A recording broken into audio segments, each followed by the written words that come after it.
Y'all know what it is. Hey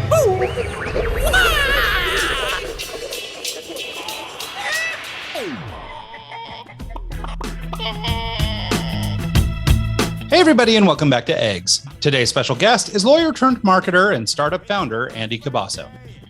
Andy is co-founder of an all-in-one link building and email outreach platform called Postaga. Postaga has been featured on Product Hunt, where they were the #1 product of the day and #2 for the week. However, in addition to Postaga, Andy has proven to be quite the prolific entrepreneur.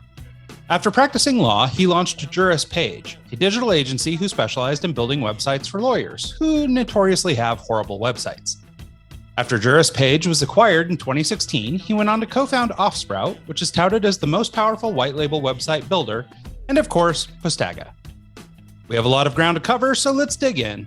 Here to talk about building a business and preparing it for acquisition, building and scaling a remote team, how to create a business culture with a fully remote team, and so much more. Please join us in welcoming to the show, co-founder at Postaga, Andy Cabasso. Hey, Andy, how are you, man? Doing good. Thanks for having me. Excellent. Yeah, no, thrilled to death to have you, and we greatly appreciate you making the time to be here. Yeah, of course. Yeah. So tell us a little bit about yourself. In the intro, we found out that you were a lawyer at one point in your life, and then you switched into tech. You want to tell us, a little bit about where you went to school, why law, and then why did you leave? Sure. So I guess I was studying business as an undergrad at Northeastern in Boston, and it was 2008, 2009. I was looking to graduate, and the whole world collapsed with the Great Recession, and I was like kind of rudderless, had no idea what to do, and like where to go next. And I had some mentors who I really valued their opinions, and they like said like you'd probably be a good fit for law. You have a mind for it. And I was like, well, yeah, sure, why not? And I went to law school at Fordham, and then kind of halfway through, I was realizing I don't think this is a good fit for me, in part because I think my mind was polluted by Tim Ferriss's 4-hour work week. One of the things that I still see as like a big struggle with like the legal space is that everything is very much by the billable hour, where you're rewarded not for productivity or efficiency, but how much time you can physically spend working on projects. And so if I was looking to automate things, or if I was better at like Excel or searching or anything like that, that wouldn't necessarily be rewarded. And there's no way I could run a business and remove myself from the process. It would entirely be dependent on the hours of labor that I'd be putting into it. And so I was looking to figure out what could, I don't think like this is for me, but what could I do? And I was noticing that of the like law firms that I was kind of applying to work at, they all had terrible websites. And a friend of mine who was my former roommate in college was doing freelancing at the time, and we kind of talked about it, and we started working together when we started Juris Page, doing websites and digital marketing for law firms. And we did a good enough job with our SEO that over time it picked up, and yeah, it became a real business. I was practicing law for like a little bit, like a year out, and then kind of transitioned away from that and was doing Juris Page full time. And then about 3 years later, we got acquired by a larger legal tech focused company that wanted to get into the web design and marketing space. And then stayed with them for a bit, and then started on Offsprout and Postaga from that experience. Yeah, no, it's pretty amazing because you don't think of law as being like an obvious trajectory into the tech space. So, I mean, obviously, I guess you would learn how to be organized. You'd learn how to do research. You'd get a lot of skills out of a legal practice, maybe an analytical nature that works out really well in digital. But was there anything outside of maybe just the influence of your freelance buddy that added to your experience and technical skills? Like, I mean, did you pick up all this stuff as you went? Well, there was definitely a lot that I picked up as I went. I guess so much of marketing is experimentation. You know, it's like reading what other people are doing, trying experiments for yourself, applying things. And I would definitely say like the first bit was a lot of figuring things out. There are so many blog posts that I wrote that got zero traffic and would never get any traffic, because why would an article about how legal marketing, what legal marketing can learn from the South Park underpants gnomes, teach us? I don't know. There's definitely a lot of trial and error and a lot of things I learned along the way, but there was like, I was a pretty good writer. I had to definitely unlearn a bit of the legal writing to, you know, write more conversationally for web copy. And but like one thing that helped with the agency was me having a legal background. I could speak to both audiences of our clients as well as their potential clients. So if you've seen, like, a lot of lawyer websites are very, like, they're written by the lawyer but not for the lawyer's audience. So like in New York, for example, a lot of people in divorce law or family law will call themselves matrimonial lawyers. That's a term that nobody who is not a practicing lawyer uses. So like stuff like making your content accessible to the audience was something that I had to like break down for a lot of people. Yeah. Well, and so also just to sort of pile on that, I mean, like, you know, as a lawyer, you don't, or at least in my mind, I wouldn't think of a lawyer as being particularly entrepreneurial. But you mentioned having some mentors along the way and stuff like that. I wonder, were you always entrepreneurial, or was that something that sort of just came by virtue of, you know, following the breadcrumbs, so to speak? Yeah, so I think I always had an entrepreneurial lean. Enough time has passed that I can share this. So like, I was one of the first kids on the block with a CD burner, and so I would sell ripped CDs to friends. But now that you and Trevor Noah both, and me. So yeah, stuff like that, like selling like screen printed t-shirts and stuff like that to classmates in school. That was definitely stuff I was doing, and I was like always like trying to think of business ideas and stuff like that. And it, like, actually going into law school and meeting lawyers and like understanding the practice, the industry itself is very, very risk averse because it has to be.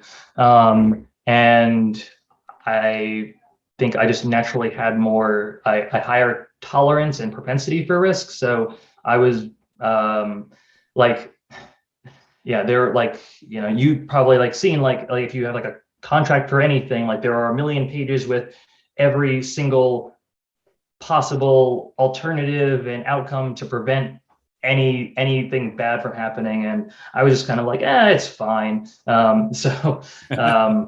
Maybe that's I don't know. Yeah, it seems like a bad characteristic for a lawyer, but it seems like a great characteristic for an entrepreneur. Yeah. So did you get into law and realize it just wasn't your thing, and that's why you kind of pivoted and went down that other route, or do you still kind of practice on occasion? I'm still licensed to practice, even though I haven't really took on much. I haven't really taken on, I can't think of like any legal work in the past few years. So, yeah, I don't know if that gets me anything. Like I have like my bar card, and if I need to get into a courthouse, I can skip the line. But that's not nothing. That's good deal.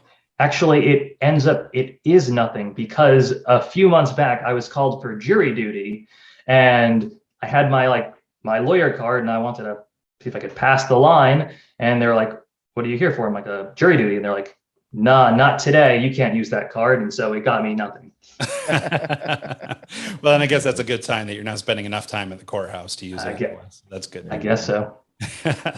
So, your initial kind of route down into the entrepreneurial world, your business got acquired. Can you maybe tell us a little bit about that process and how that happened? Were you just generating enough traffic through your blog and your efforts that they noticed and reached out to you, or did you shop it out? So I feel like with the benefit of hindsight, we did a lot of the right things without really truly understanding that we were doing the right things at the time. Like hindsight, like for example, there are certain things that like made us more attractive to be acquired. Like the first thing was like as an agency, we started out with recurring revenue only was our model. We wouldn't do any websites that didn't have some ongoing component of hosting, web hosting, or ongoing marketing packages and things like that. Plenty of people, like potential customers, would come to us and say, "Hey, can you just build me a website? I'll pay you $3,000, $5,000, or whatever, and then I want to take the site and move it to my own Bluehost or whatever account and be done with it." And we would turn them away. We would say, not interested, sorry. And they were like, "Why can't you take my money?" And it was just like not part of our business model. We wanted to be able to build this base of recurring revenue so that one, like the business would be on like an asset. And also like if I ever decided to take a vacation, we'd still have money coming in. I wouldn't have to be hunting for new sales every single day or week to keep the business running. So we built up this book of recurring revenue. We did well with our SEO to be driving inbound leads. But one thing that we did well was we built a lot of partnerships in the legal industry ecosystem. So we had a lot of like referral partnerships and co-marketing partnerships with other companies in the space. And the company that ended up acquiring us, we had like mutual customers with. They knew us, we knew them. And so they approached us about acquiring us. And at the time, they were like, "Yeah, so are you interested in being acquired?" And I said, "I don't know, probably not. Like it wasn't something I was looking for, but give me a number and tell me what you're thinking, and we'll go from there." And so I'd say like we had a lot of good things in place that made us attractive for acquisition, like the recurring revenue component, especially. We were also very serious about a like productized service model where, we wouldn't just design, like every new project wasn't so completely unique and a unique butterfly and all of that. It was like every project was part of an assembly line of process that we could do that had a specific workflow and next steps, and we could easily onboard new team members and kind of try to remove ourselves from the process. And so that if we had a new project to take on, any of our team members would know exactly what needs to be done next, and all the next steps along the way. And we would, in that we're doing only law firm sites, we have templates to rely on, so we don't need to reinvent the wheel for every single project. And because of that, also, we would turn away business, which also like scares some people in freelance. And like, what do you mean? Like people who were like restaurants or CPAs or accountants would be like, "Can you build us a site? We know you build the site for this law firm." And we'd say, "No, I'm sorry, we can't do it because we're not in this space of CPAs. Like we're trying to build a brand in legal, and doing a CPA website is completely different. There are different things that we need that we don't have assets already for. And so it wouldn't be useful for us on future projects either. It would just be a very one-off thing. And so it would take more time and more effort on our part to do that." So we were very niched down and very focused. And yeah. I like that. I like that you realize this is what my expertise is in. This is what we have content for. And as far as SEO and that kind of world, if you already have the wheel made, there's no reason to reinvent it for another platform like an accounting firm or something like that. Like if you were going after other accountants and you had a bunch of other accountants as clients, then that would make sense. But where you were focusing on law and you're building SEO content for that, niching down makes complete sense. So I really like that. For sure. And I know that it's a tough spot for some agencies that want to take on any type of client that comes through the door, and they get their business mostly like from like referrals, let's say. But like, you can rank in your city at like for Dallas, Texas web design agency or something like that. Sure. And, it's a pretty like broad thing, but we were looking to rank for like legal specific terms, like legal marketing agency and other keywords that may be more maybe top of funnel relevant to people that would potentially want our services down the line and in the future. But if I'm a generalist, I can't create a just huge variety of content in different industries and expect to rank and outcompete other people that are very niche specific. Yeah, no, I think that's really smart. And as an agency owner myself, I mean, we're more of a generalist firm, like what you're describing. And so, I can certainly empathize with the ideas of sort of the ebbs and the flows or the ups and downs, right? Because you're between a project and, many of our projects are not recurring revenue, like what you're describing.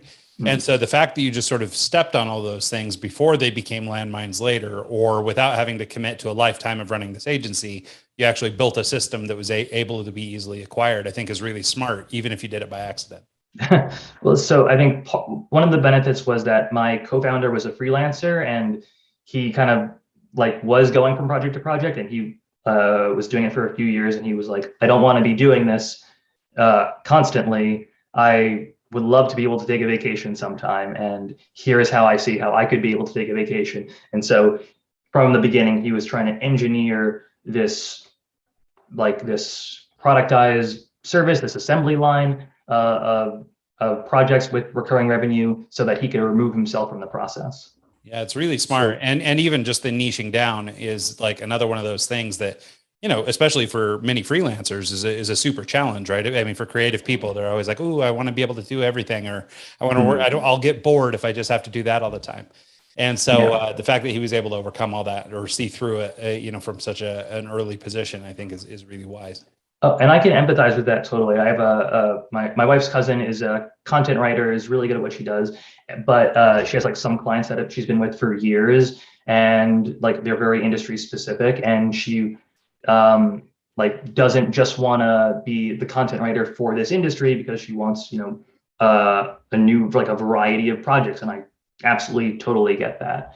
But like I guess our plan and vision from the beginning was we want to build this thing that we could sell one day that's not dependent entirely on us, and so like that was kind of our thinking. So you partnered with him, you got this business going, your focus was on generating SEO and traffic for your clients. Can you maybe talk about SEO best practices that you've learned along the way, how you learned them, maybe some pitfalls you went down, and how you learned from those and came back? So I think, well, there were some things that I feel like I stumbled upon that did well, but like, I guess I would say things I'd say today to anyone starting with SEO, like the right tools absolutely make a big difference. When I was starting doing SEO, I relied on a lot of hunches and like conversations that I was having. So like some of it served us well, but some of it was a waste of time ultimately. Like I wanted to create content that I was thinking my target audience would be interested in. And this was like before I was using keyword research tools like Ahrefs or SEMrush or Ubersuggest or any of those. And in hindsight, I absolutely wished I would have used those, because it would have told me like, here's the actual amount of people searching for these terms. Here is how difficult and competitive they are. Maybe you shouldn't be writing that or anything like that. So like, I think like one area that like served us well was like, I was thinking, I want to get customers that are lawyers. How can I reach them? I'm from what I'm experiencing, trying to rank for legal marketing firm. It was much more competitive, and like, how can I get in front of this audience? But this main keyword that I'm trying to rank for, I'm thinking is going to take a lot of time for. And I was trying to find other paths. And one thing I was thinking about is, well, what are other problems that my target audience is having that's maybe not exactly related to web design? And so I was finding that just through like customer interviews, a lot of them were at the same time they were looking for a website, they were looking to start up or grow their practice. And so they were looking for other software. So I started doing review blog articles on lawyer timekeeping or lawyer case management software. And we were and they weren't that competitive. And we were in a short amount of time, we ranked very well for those topics, and we got a lot of traffic, and we got people onto our email list by creating like case studies or like comparison charts of the different software, and we got them into our ecosystem. We would build an email automation drip sequence of emails slowly going from content geared towards case management to geared towards other things you might be needing if you're looking to expand your practice, and pitch them legal marketing over time. And that was a good source for us. But if I was starting today, there are a few things I would be thinking about. The first is you absolutely need to be doing research ahead of time to come up with content that you want to create for your site. I really like Ahrefs.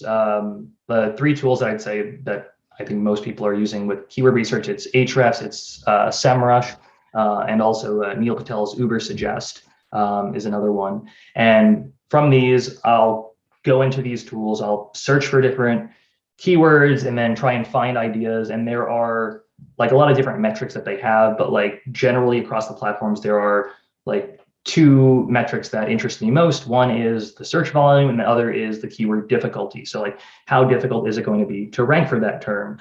If it's a more competitive term, maybe to start with, I wouldn't necessarily go for it. I want to go for the low hanging fruit. But then when I'm actually time to create a piece of content, there are other tools that I like and recommend.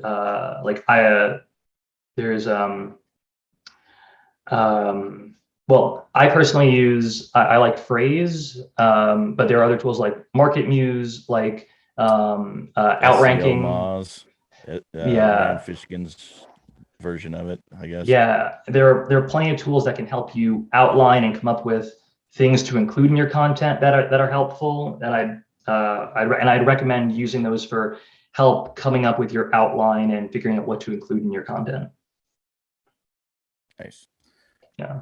Yeah, no, I think that's really useful stuff. I mean, especially I like that you're actually recommending some tools too, because it's one thing I think for a lot of people, and, our audience is comprised of a lot of entrepreneurs and people who are, solopreneurs doing this on their own. Mm-hmm. And so I think it's really challenging, because especially every one of these platforms is, working their ass off too on SEO. Yeah. And so it's difficult sometimes to separate the wheat from the chaff. So I appreciate the recommendations. So as you moved forward, eventually you were acquired with JurisPage, and mm-hmm. you decided to move past that into these new ventures, into Offsprout and into Postaga. Mm-hmm. Let's focus on, I guess, I don't know if one is more important to you than the other, but if Postaga is maybe what we focus our energy on, just to talk a little bit about sort of the, I guess, business development stage and actually building this thing. And then let's talk a little bit about, staffing up and getting organized. Yeah, so from running the agency with JurisPage, I definitely learned a lot about running a business and like building a team and everything like that. But in terms of like the product, so Postaga is a cold email outreach platform. It's used by people who want to do link building to be able to find other sites that link to their content, or let them write guest posts on those websites. It's used by people to get press coverage, to get their products or their apps featured on other blogs. And it's also popular with people looking for affiliate marketers to be affiliates for their products as well. And then the last aspect of it that's popular with is for sales lead generation. And so the idea of it came about because in running JurisPage, one aspect that's kind of important to SEO and more competitive SEO is the quantity and quality of links that are pointing to your website. And the more, generally speaking, the more links you get from other real relevant websites, the better your website and your web pages will rank in search. And the process for getting other sites to link to yours is, either one, you just hope people find your article and link to it, or two, you go out there and you reach out to people that are relevant to your content to pitch them to either link to your content or let you write a guest blog article on their site, which can then link back to your site. But the process that we were seeing was very time and labor intensive. There were a lot of disjointed tools, like tools for prospecting and research, tools for finding people's email addresses, tools for sending emails, and it was just very frustrating for us. And so we wanted to build a streamlined all-in-one way to do that. And so that was Postaga. We started working on it, I want to say this spring or summer of 2019. We were getting ready for a product launch in early 2020. And then kind of COVID happened. And we also realized Product Hunt was our gonna be our big splash. We had gotten some beta testers that were people that I just cold reached out to. I reached out to marketers to test out the product, and they were giving us great feedback. And we wanted to make sure that when we were doing our product launch, it would it would be easy for new people to sign up and see the value they could get out of it. But then a few weeks before we were going to launch, I guess COVID happened, and also we realized if we had too many concurrent users, it would be a problem for us. So we had to make some fixes to the platform to be able to handle that traffic. And so then we ended up launching in May of 2020. And we very much with Product Hunt had a real strategy behind it. We wanted to make sure that we would rank #1. And so I tried to reverse engineer other successful Product Hunt launches to see what they were doing right, what they had in common, and then also just reached out to them to ask them for advice. There are plenty of articles out there on how to rank #1 in Product Hunt for the day, but I figured, well, a lot of people are reading these articles who are probably not ranking #1 for the day. So what is it that the people who found success know that maybe they could share? And just reaching out to some people cold asking for their advice, I got a lot of really nice people who thankfully gave some tips, and that really helped us with the launch. It helped us do it right. And without that, I don't think we would have been nearly as successful. Nice. Yeah. So given the timing of the launch and with COVID and everything, can we talk a little bit about how the company itself is structured? So, and I guess what I'm trying to lean into is are you guys all sitting in a warehouse somewhere that was then shut down by COVID or something, or are you a remote team? How does Postaga work? Yeah, so we're remote first. I'm in New York. My co-founder is in the Boston area. We have other team members around the world. And that was how we kind of started from the beginning. When in the beginning, it was just me and my co-founder, but we were very intentional that we don't need office space. We're self-motivated. We want to find the right people who would also be self-motivated, and with the right systems and procedures and everything like that and culture in place. Importantly, we want to find the right team members that can help contribute to us being able to work well remote, and not having where it's not necessary that we all be in person at an office or a WeWorker or something like that. Yeah. No, I think that's really interesting. And I think if there's anything positive that came out of COVID, at least as it pertains to business building, this is maybe one of those things. This, I guess, ability for people, and I guess the normalization of working remotely for people, right? I mean, sure. I've been running my business as a remote company since 2005. I've always been remote. Yeah. It's just been the way the way I built it. And, but it's certainly become more commonplace. And then we almost fast forwarded into full on acceptance during COVID. And so it's been a really interesting time, but it's also created a lot of challenges. And I'm not sure how your prior business, Juris Page, was set up, if you guys had, outsourced resources or whatever. So maybe you were already experienced with this, but do you mind talking a little bit about just sort of scaling a team and hiring and firing and doing all that good stuff over the internet? Yeah. So, I mean, it can feel a little awkward of the whole process, but I'm very comfortable with where we're at now and like what we've built. So I will say that it was an iterative process. Where we are today is not where we were a year ago, but we kind of learned from some mistakes, and I'm happy with what we've built. But basically, when I'm looking to hire people, I'll throw up a job listing on a board, whichever is pertinent to the role that we're looking to hire for.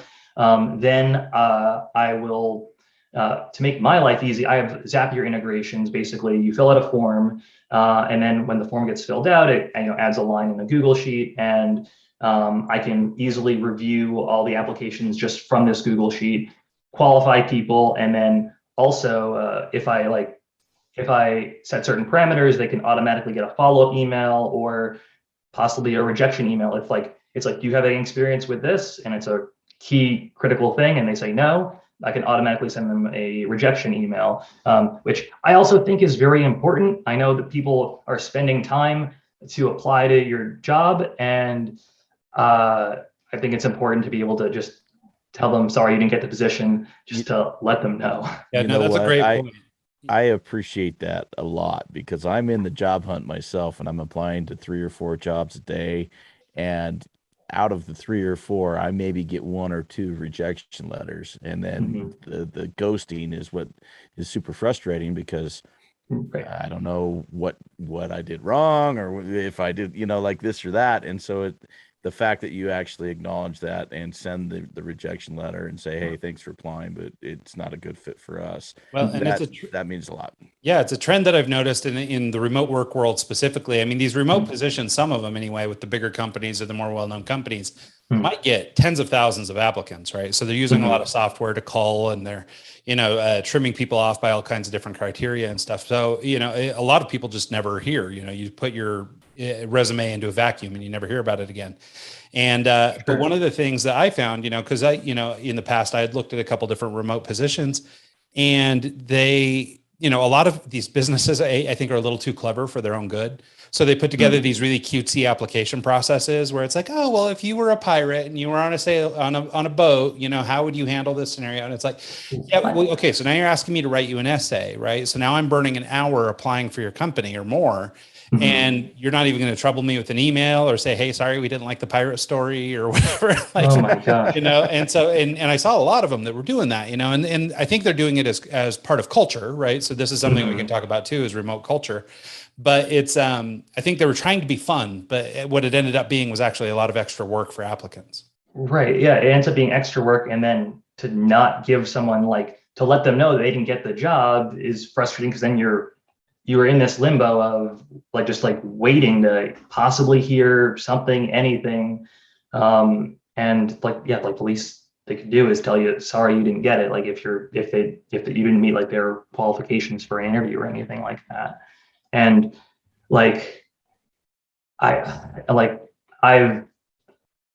found a way to automate some of the process, which saves me time that I don't have to individually go into my email client, find the person's email and send them the email. But I've got a form email that I'm able to customize for the individual and let them know, I appreciate you applying, thank you, but unfortunately I can't offer you a position. And it's much better than nothing from them.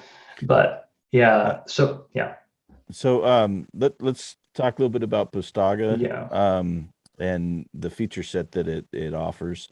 I've noticed, I'm actually looking at the website right now, and I'm looking at a kind of like a GIF that talks about the campaign type, and then a scraper and a few other things that it does. And then also I want to discuss backlinks and how important they are and what they are. I don't think a lot of our listeners may know why the significance of a backlink matters. Sure.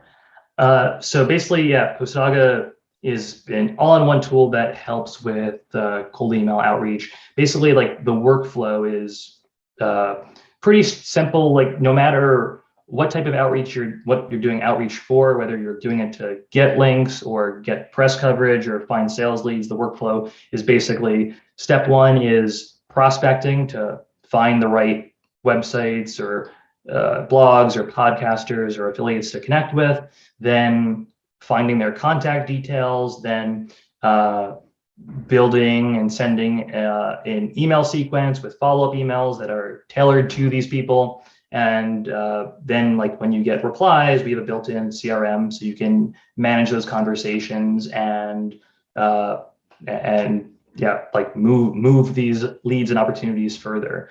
When it comes to like backlinks or like link outreach, backlinks are important, as I was kind of like talking about before. Backlinks are important because we've seen that there is a very high correlation with the quantity and quality of links that you have from other websites pointing to your site from other sites, with your site ranking better in search. And so one facet of Postaga is Postaga can then like take a look at your content and then give you ideas for what some other good relevant websites might be for you to pitch, whether it's for writing a guest post for, or for asking for them to link to your content, and then reach out to those sites.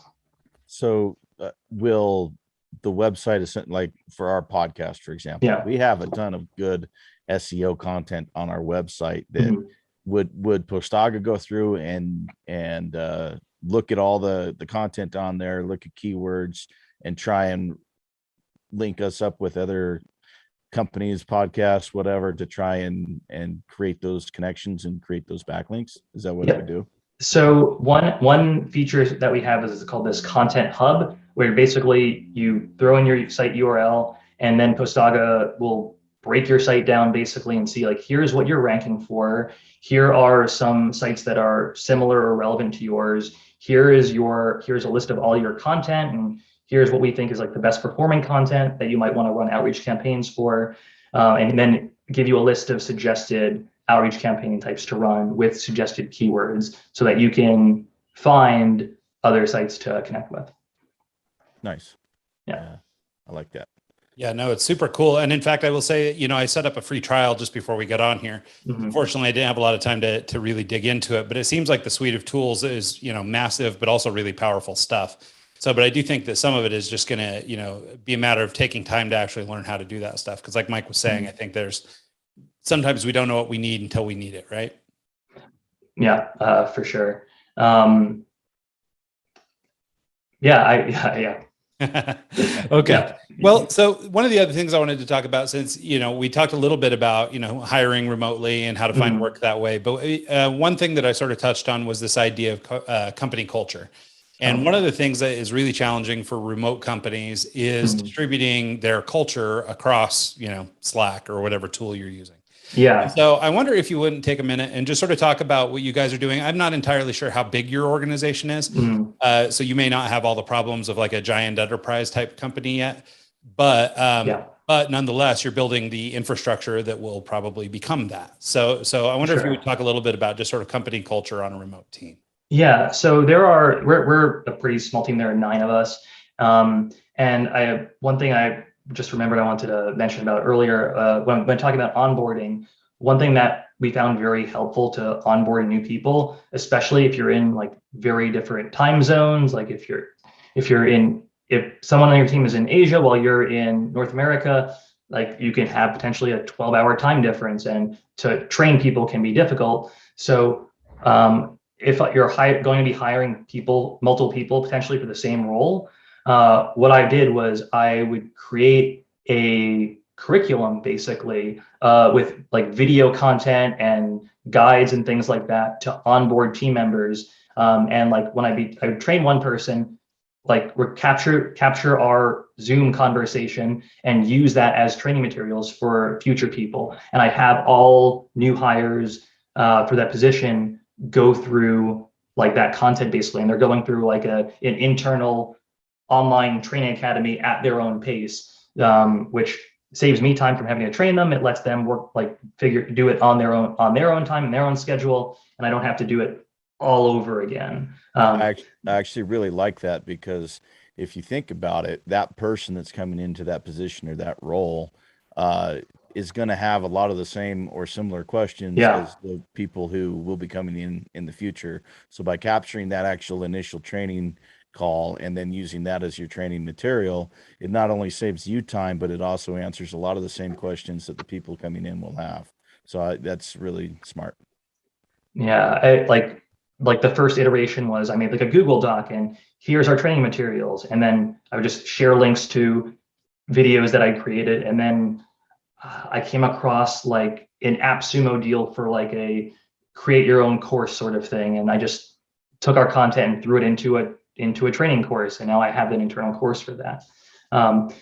In terms of like creating company culture, this is always a work in progress. I want to, like, I've experimented with different things, but like what I want to do is like I want to ensure we have good engagement, want to ensure that our team members are invested in this. And so outside of the regular like team meetings and check-in calls and things like that, like we are mostly operating on Slack, and whenever we're like meeting, Zoom, and for like project management we use ClickUp. It's like those are our main tools. And so for company culture, I want to do, like, been trying to do more to create more engagement with Slack, and taking really trying to take inspiration from like the Slack groups that I've seen are very good at engagement. And some of them I noticed they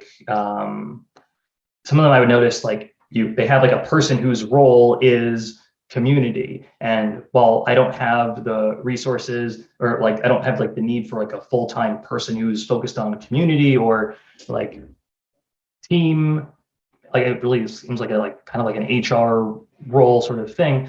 I've definitely taken some inspiration from that. So things like, not just having very business oriented channels, but doing things like having channels that are celebrating our wins and things like that, having channels that are more social oriented. So some of our team members are into like gaming and things like that, and having gaming channels for pets, kids, family, and stuff like that, and really encouraging engagement on those channels. We also use some Slack bot tools that have things like a daily stand up, which shares what we're working on, but they can also have check in for socially, like the tool we use is called Geekbot, and it has I don't even think we're paying for it. I think it's has a very nice free tier, but it can have check-ins with your individual team members, like, hey, what are you working on today? And anything that you need help with, and to flag another team member. But also it can it has options for random questions to throw at you, and so it polls people what's your favorite pizza topping or something like that, discuss. And so just having something to really try and foster more of a community, because there is an aspect that you don't get with remote that you do get with in person. You get more, you obviously get more collaboration with in person, and trying to really foster a team camaraderie and things like that. You have to really think about and put effort into with a remote team in a way that you don't have to do as much, I think, with in person. Yeah, it's interesting. So, the phrase that you keep using, or the word that you keep using, this idea of engagement, I think is really critical, or is really important, because it is this idea of getting everybody to be a part of this community at distance, right? I mean, if you're in an office, you run into each other at the bathroom, you run into each other at the water cooler or whatever, and you stop and you visit, and you have opportunities to sort of just, I guess, get the vibe of other people, right? But in a remote situation, you don't have that. And so getting people to actually engage with, and not just sort of do the bare minimum on Slack, but be able to, be a part of different things, or talk with one another, or share parts of their lives and things like that, will add just color to the whole team, which is really good. Sure. The other thing I like about the way you talked about it was that so much, especially during COVID and everything, so much about company culture for remote teams, especially in normally co-located teams that have gone remote, was around, kind of like silly stuff, right? Everybody gets a package at the same time, and we open our t-shirts online, and everybody's got their t-shirt, or you've got your virtual coffee hour, or a coffee break, or your virtual cocktail hour, those kinds of things. And I think those are cool, and they've got a place, and maybe that'll work for some people. But I think the difference is that those are sort of like gimmicks, like let me trick you into coming out to our cocktail, or let me trick you into doing this thing. Where what you're talking about is really this authentic engagement between individuals to try and build a relationship over the internet. So I think it's different and it's subtle, but I think it's better. Well, one thing is, like, a lot of them can be very fleeting. Like, you have a virtual cocktail hour, which I saw was like very popular early on in COVID and then disappeared. And I have some friends who are like, I got invited to this mandatory virtual happy hour with my team. Like, so I'm going to be drinking at home in front of Zoom, which is just my nightmare. I think if you wrote that down somewhere, it would come off really sad. Sitting in front of my computer, talking to people I can't see, drinking. Like a sad tale if you really break it down. Like, if I wanted to, I could drink at home and not be on Zoom with my coworkers. Yeah. So like, yes, like I said, a lot of that stuff was like very fleeting. And so like the idea is like, well, I want to create something that's more long-term and engaging, but also lets people engage as much or as little as they want to. Like, I have coworkers who are more extroverted and want to chat about what's going on in their lives. And I also have coworkers who are very heads down, want to just do their work, and they have families and want to get out and be with their families, and that's fine. Not everyone has to be in the social channels and things like that, but you give options for people to be as involved as they want to, and trying to create a community that the people who want to be more involved can be more involved in. Like, some other examples of things that I've seen, like Slack groups that people are doing, is like, I don't know if this is going to be dated in a year or however long, but Wordle, that word game that got really big in early January, and some people are still playing. I've been in Slack groups where there are channels where people just share, here's how I did on Wordle today, or things like that. And that's a purely social thing that you can share with your team members and colleagues and things like that.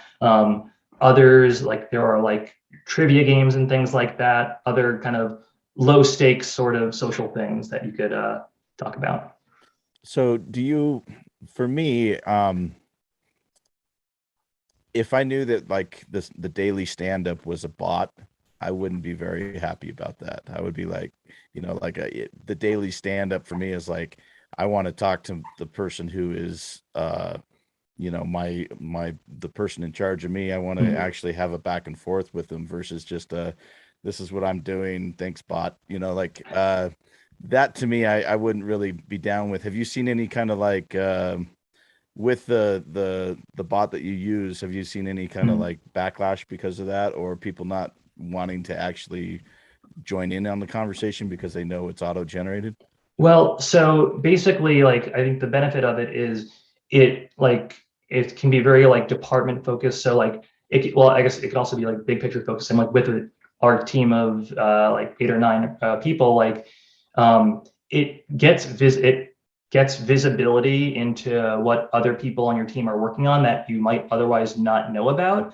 And so for us as a small team, I think it's been a big positive, which is like, sure, I have this new task to do, which is list out what I'm working on, and like, but like it also, I found, like, provides greater opportunities for collaboration within the team, so that you're like, my team members can see, oh wow, I didn't know that they're working on this, or like they might have, like, it's like one of the questions is like, is there any help that you need from anyone to complete any of these tasks? And you can just at someone in that, and it lets them know, okay, all right, so I'll check in with them. And so it pretty easily helps the whole team get a sense of what everyone else is working on. And I think that's been a positive. I had concerns about it at first, because I was like wondering, like, is it going to seem like homework? And is everyone going to find it valuable? But overall, I think it's been just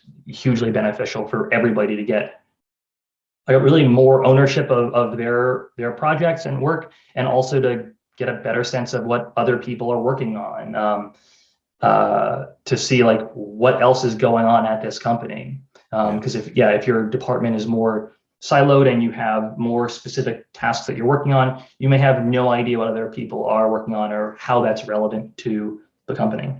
Yeah. And I think that's right. And I've seen other things that are sort of like these little touch bases or pulse checkers. I've seen like a mental health version of this, right? Where you just kind of click, red, yellow, green for the day and just kind of do a quick little check-in, and it's nice from an employer standpoint because you get a little bit of data collection, but I like how you're illustrating sort of the interplay between the employees using a system like this. Cause I think to Mike's point about it being a little bit of a chore or an extra task or, talking into the void instead of, working with a coworker. If it's not that big of a deal to just sort of, list out what you're doing and it ends up being useful collaboratively, I think that's a good thing. So, but I'm with Mike on the idea that, there's so many of these things that I think they need to be properly chosen so that you're actually, moving the ball forward instead of just making people jump hoops. Mm-hmm, for sure. So I wanted to try, I don't know if I can totally articulate this. I came across something the other day. It's more of a business philosophy question. And I don't know if you'll have a good answer. I don't know if your team's big enough or anything, but I'm just curious what other people think about this. So I was on a website yesterday or on LinkedIn, and I was reading this guy's post, and they were talking about these unlimited vacation policies, right? So many companies went to, we're not tracking vacation anymore, unlimited policy, everybody do whatever. And then 6 weeks later, they come back with the email saying, well, we've decided not to do that. We're going to go another direction. And I was reading this one about a guy who had installed a 4-hour or 4-day work week, but it was 4 10-hour shifts. So you did your 40 hours in 4 days, and then they were shut down on Fridays, every Friday. Mm-hmm. And a lot of people liked it. And then there were a handful of people that didn't. So this handful of people said, well, we'd rather work our 8-hour shifts or whatever and come in on Friday, even though the office is closed. So as a leader, instead of just saying, well, we're a 4-day-a-week company or we're a 5-day-a-week company, they sort of retracted their policy, but then gave both. And so they were like, okay, well, I guess everybody just do what they want. Right. and so I'm just curious what you think in about finding a balance and trying to be sort of all things to all people. And I'm asking specifically in the realm of remote work, because so many people do have different ways of working and things like this. And I guess you see it in offices as well, but my experience is mostly remote, but everybody has kind of their own way of doing things. But like, how much do you think they ought to conform to your process versus, just sort of, I guess, willy-nilly, everybody just do whatever makes them feel good?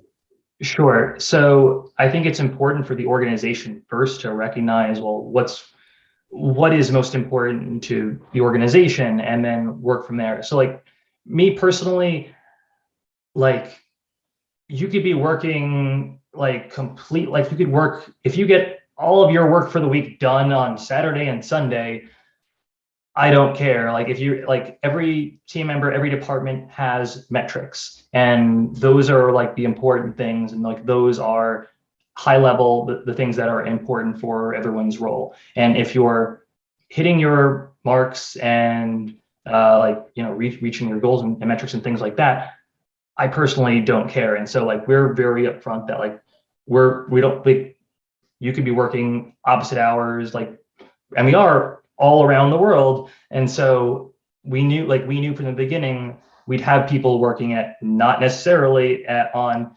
Eastern, New York time. And so for us, like having those metrics and like knowing like, all right, here's what we are expecting and like expecting of these roles. If you're hitting these numbers and things like that, work from wherever you want, whenever you want. And I know that can be hard for some managers, like especially if you like are a manager who wants to have your process of, well, we're going to have these specific meetings multiple times per week at these times that you have to be there for. But yeah, I think it's like it's important for like management to figure out, well, what is really most important for us, and then kind of work backwards from that. So like that, at least in terms of like scheduling, that's what we were thinking, and that's what how we decide on like our timing and things like that, was having these goals and making it known that these are the important things for the role. And yeah, you can work from anywhere, anytime.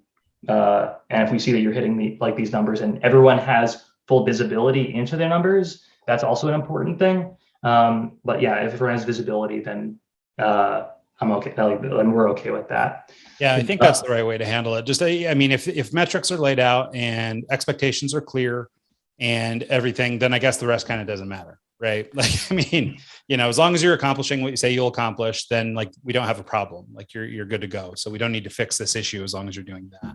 Yeah. I'm one of those guys that, my brain turns on at 5 p.m. and I'll work from 5 p.m. to 1 a.m. And so I think it's just kind of like I've been a night owl, a DJ for a long time. So I think that's just the way my body works. But,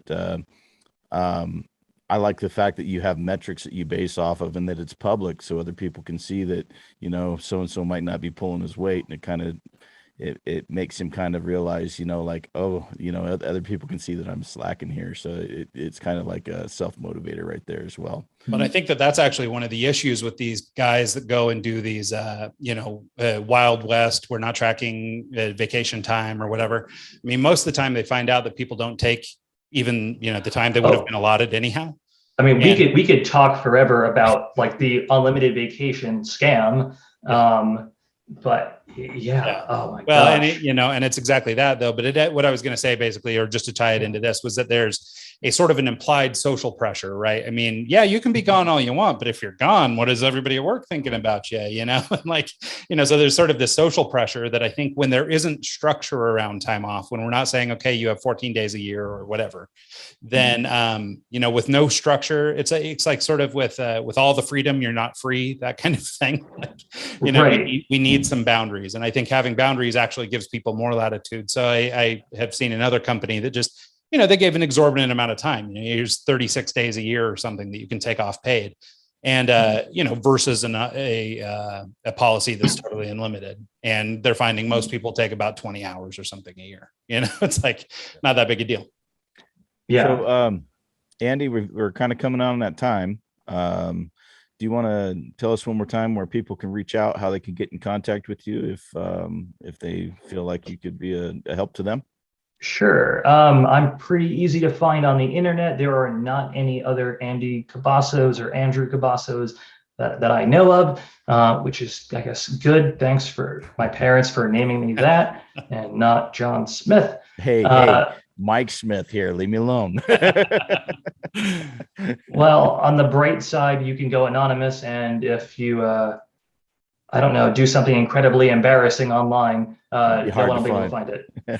So there are bonuses there. But yeah, if I do anything terribly embarrassing, it's going to follow me for the rest of my life, which is why I've been afraid to be a guest on podcasts for the longest time, because it's there forever.